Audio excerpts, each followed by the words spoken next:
kita sudah bersama dengan owner dari perusahaan Art Food Industries dengan produk tempe dan brandnya Tempeku. Di sini sudah ada ownernya, Bapak Indri Nugraha.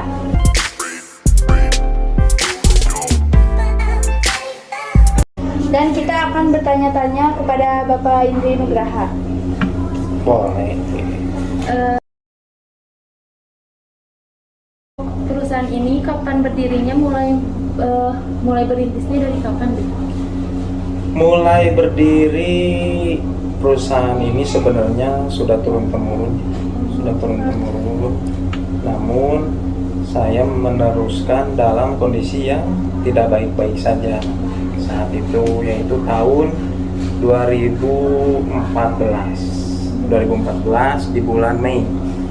Saat itu saya meneruskan perusahaan ini yang diturunkan dari orang tua saya, yang mana ya perusahaan ini nggak baik-baik saja, dengan produksi yang sangat minim, mungkin hanya habis sekitar 25 kilo sampai 30 kilo bahan mentah per hari, seperti itu. Dari saat itulah saya meneruskan sampai sekarang. Kalau untuk karyawannya dari waktu awal sampai sekarang itu ada Oh berapa? ya, kalau ngomongin karyawan ya, karena ini merintisnya dari mungkin saya dari tidak baik-baik saja dengan kondisi yang perharinya yaitu 25 sampai 30 kilo. Saya tanpa karyawan. Jadi produksi sendiri, jual sendiri, seperti itu. Kalau di urutan level pengusaha baru level 1 lah, bikin sendiri, jual sendiri, gitu. Seperti itu.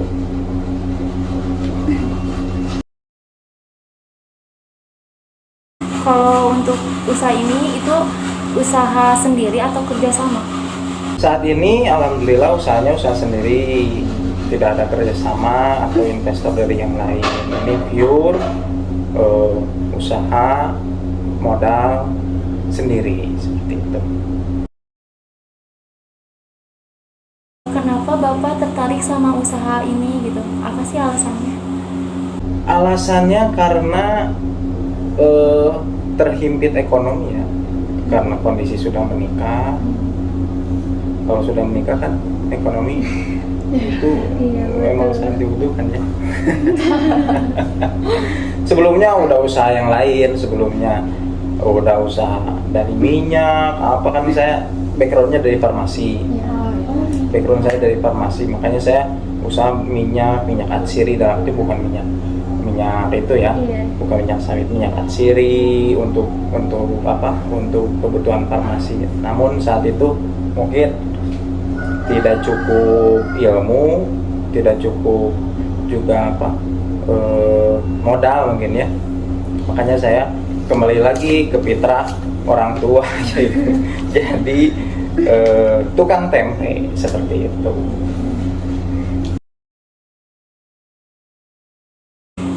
Kalau boleh tahu modal dari awalnya itu berapa ya?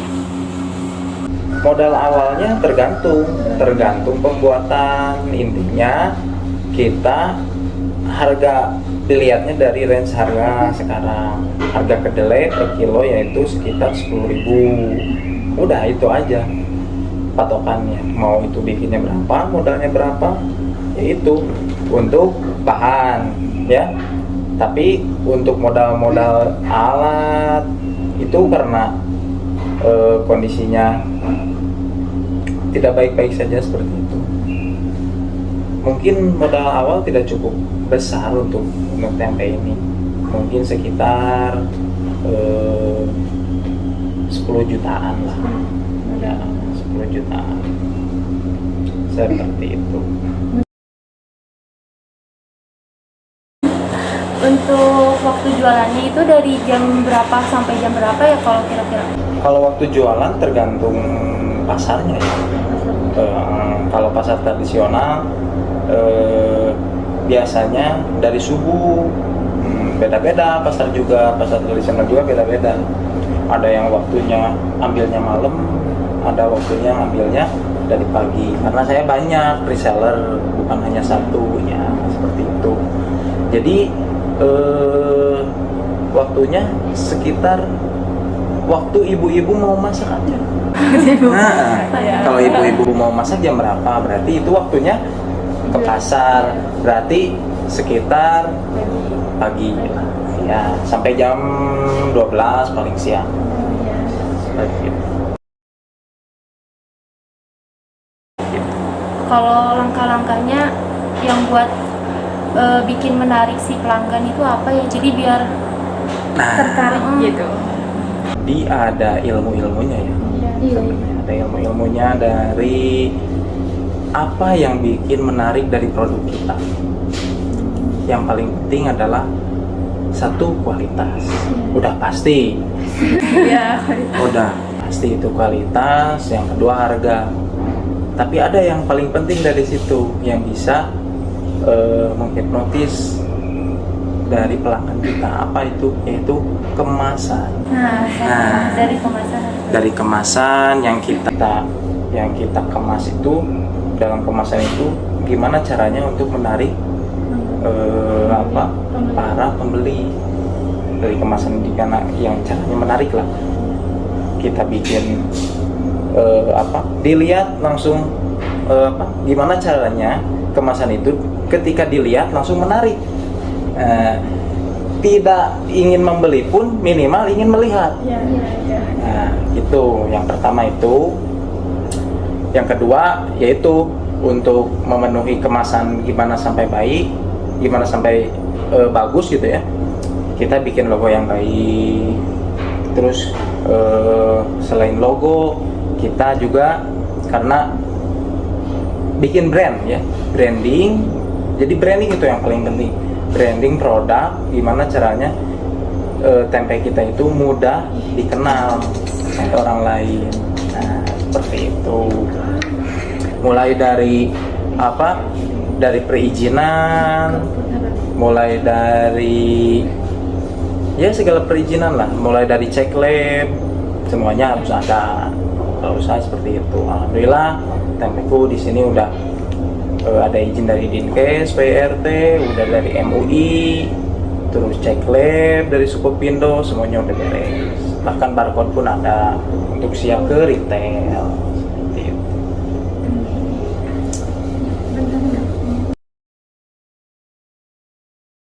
Terus kalau produknya ini dijualnya kayak ke pasaran aja atau dijual online juga gitu? Kalau produk tempe mentah dijual online agak susah mungkin ya. Karena pengiriman terus pemesanan juga nggak tahu, karena tempe ini harus ada jamnya. Ya, karena kan barangnya barang fermentasi.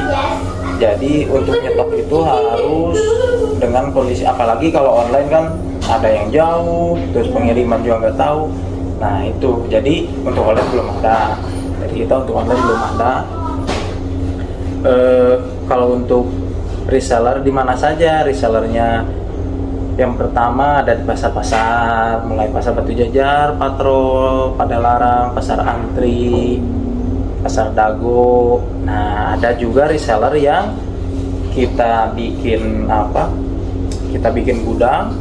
Nah, dari gudang situ dia itu nyuplai langsung ke warung-warung di daerah Bandung, itu ada yang seperti itu.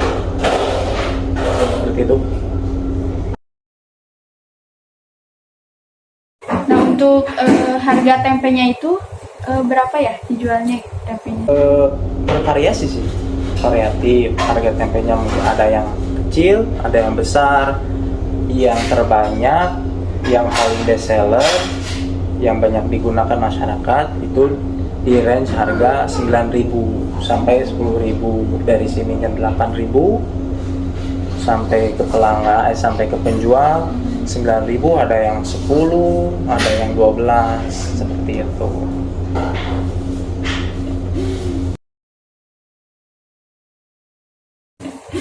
Nah, biasanya omset perharinya itu berapa, atau si tempenya itu seharinya terjualnya berapa banyak? Untuk saat ini di pabrik saya ini dengan produksi yang lumayan banyak lah ya. Mungkin kalau banyak ya enggak lah, lumayan lah ya.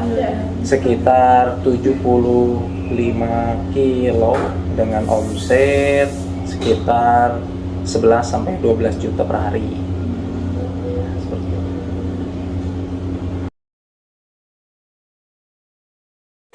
Berapa persen keuntungan yang didapat untuk setiap barangnya, setiap produknya gitu? Tidak tentu ya, karena dari hasil kedelai juga kadang ada yang jadi besar kedelainya saat dikukus itu, ada ya saat direbus itu ya, ada yang agak kecil. Jadi gimana kedelainya gitu, jadi nggak bisa ditentuin fixnya berapa persen. Cuma kalau ditanya persennya kurang lebih 25 sampai 35%-an.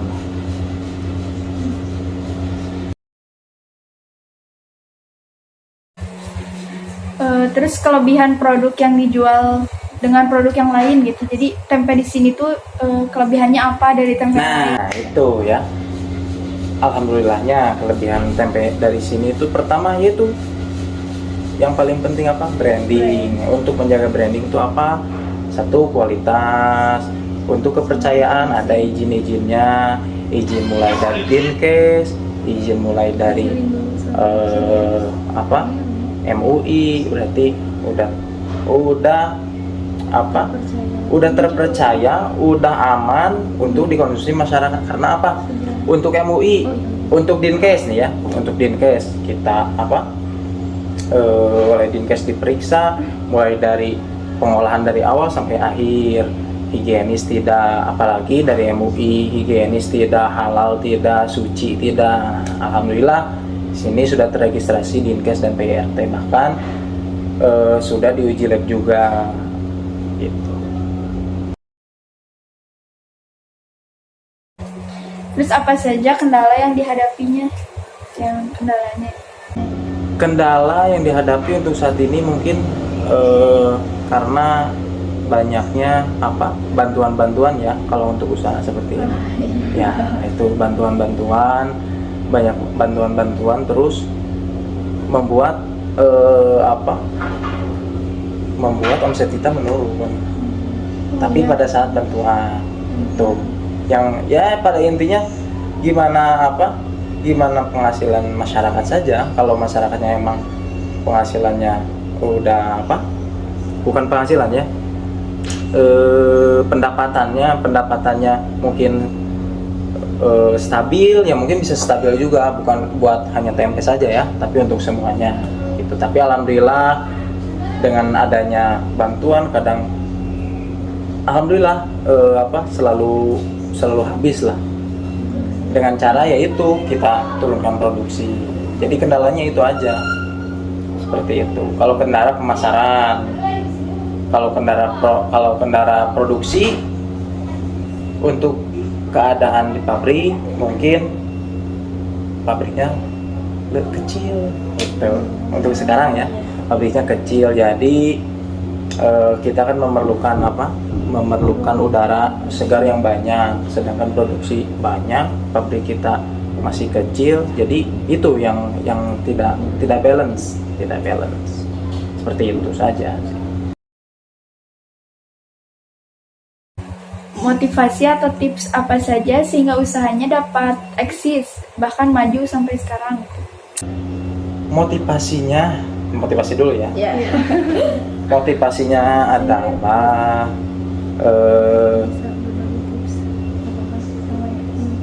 motivasinya dulu itu gak muluk-muluk sih. Motivasinya gimana caranya saya punya perusahaan sebesar Pocari Sweat. Bener?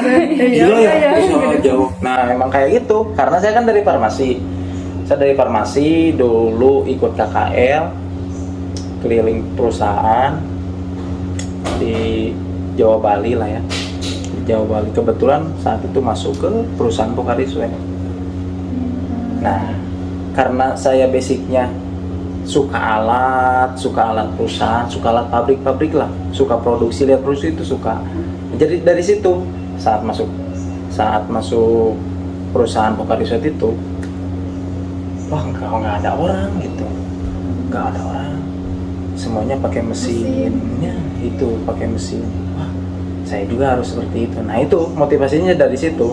Jadi nggak ada dari kanan dari kiri. Jadi fokusnya itu aja, satu motivasi itu. Saya ingin punya perusahaan yang besar seperti itu. Makanya untuk menuju itu perizinannya harus bagus nih. Nah sedikit-sedikit dari awalnya dari bermodalkan sedikit tuh ya, kita modalin lagi buat izin. Lama lah itu, range-nya nggak sebentar. Mulai dari izin izin Dinkes kayak tadi, MUI, cek lab semuanya, karena saya di Parma jadi ngerti harus cek lab gitu kan, seperti itu.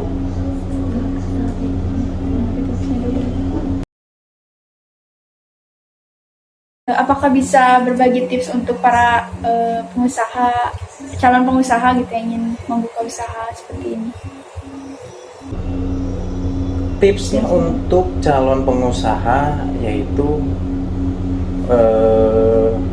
fokusnya, fokus pada tujuan, apa yang ada, masalah apa yang kita dapat, kita cepat cari solusinya. Untuk usaha itu tidak akan terlepas dari masalah. Tidak akan terlepas dari masalah.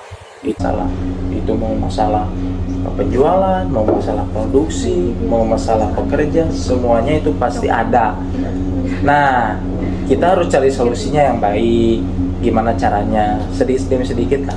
Pada intinya fokus. Itu nggak boleh tergoda sama yang lain. Kalau untuk strategi ada nggak gimana Strategi yang khusus di perusahaan ya biar dijalankan khusus biar nggak terus menurun? Iya. Untuk biar perusahaan kita bisa bertahan lah ya, intinya bisa bertahan. Itu kita harus bisa menjaga kualitas yang paling penting ya, kualitas. Yang kedua bisa ngikutin zaman itu, karena kan siapa yang bisa ngikutin orang yang bisa ngikuti zaman itu akan bertahan. Siapa yang tidak bisa mengikuti zaman, maka dia tidak bisa bertahan. Itu aja kuncinya, seperti itu. Iya. Gitu.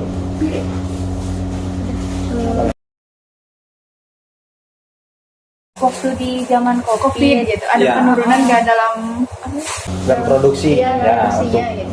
bagaimana kendalanya pada saat COVID itu. Iya, Yaitu bedanya. bedanya ada penurunan pastinya ya, tapi alhamdulillah tidak signifikan karena ini adalah produk makanan sehari-hari. Itu untungnya dari makanan yang biasa dikonsumsi setiap hari ya, bisa jadi terhitung makanan pokok lah gitu. Jadi mungkin karena penurunan itu karena ada satu market yang dimana sepinya itu dilarang banyak orang-orang berkerumun gitu. Hanya itu saja sih, penurunan tidak signifikan, mungkin hanya sekitar 5% sampai 10% lah, seperti itu.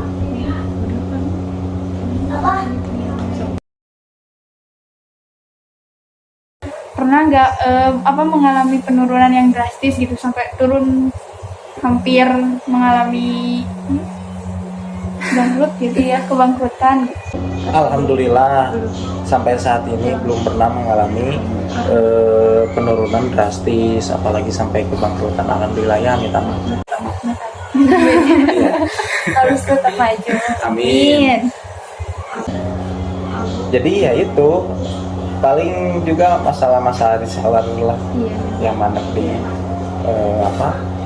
keuangan itu aja, nggak ada yang lain. Alhamdulillah tidak ada penurunan yang drastis sampai saat ini. Begitu. Makanya harus bisa ngikuti zaman. Iya. Mungkin dari kita segitu aja. Mohon maaf kalau ganggu waktunya. Oh ya. Terima kasih juga sudah memotivasi buat kita. Ini mudah-mudahan jadi para pengusaha. Amin.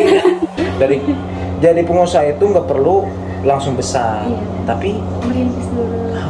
Dari bawah harus dulu. berani Mencoba. dari kecil, harus berani mencoba, berani dari kecil walaupun nggak ada lebihnya. Yang penting kita belajar terus, Iya. fokus, seperti itu. Baru mungkin tutup lagi. Oke. Udah mungkin segitu aja ya. Bapak terima kasih. Siap, sama-sama. Maaf sudah mengganggu waktunya. Amin. Mudah-mudahan jadi ilmu lah buat Amin. teteh-teteh.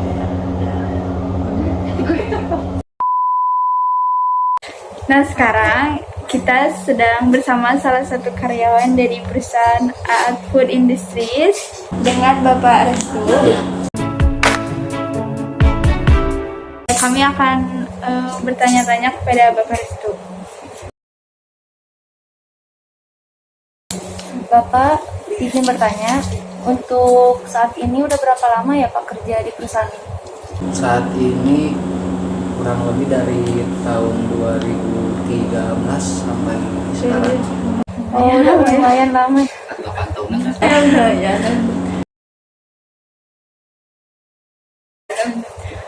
Alasan kenapa masih tetap bertahan di perusahaan ini? Rasanya apa ya? Nyaman sih, Nyaman, kerja di sini ya, mungkin nyaman. Sama di sini kan punya cita-cita, Oh, cita yang lumayan sih. iya. Oh iya, jadi tetap. Iya.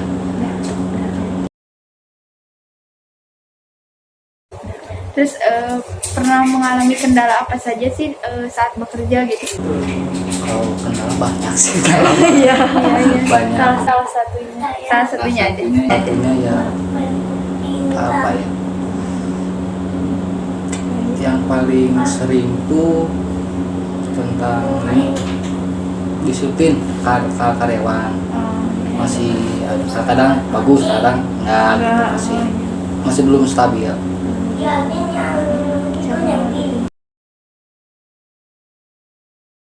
Nah cara mengatasinya itu kalau misalkan kayak gitu cara mengatasinya menurut Bapak gimana?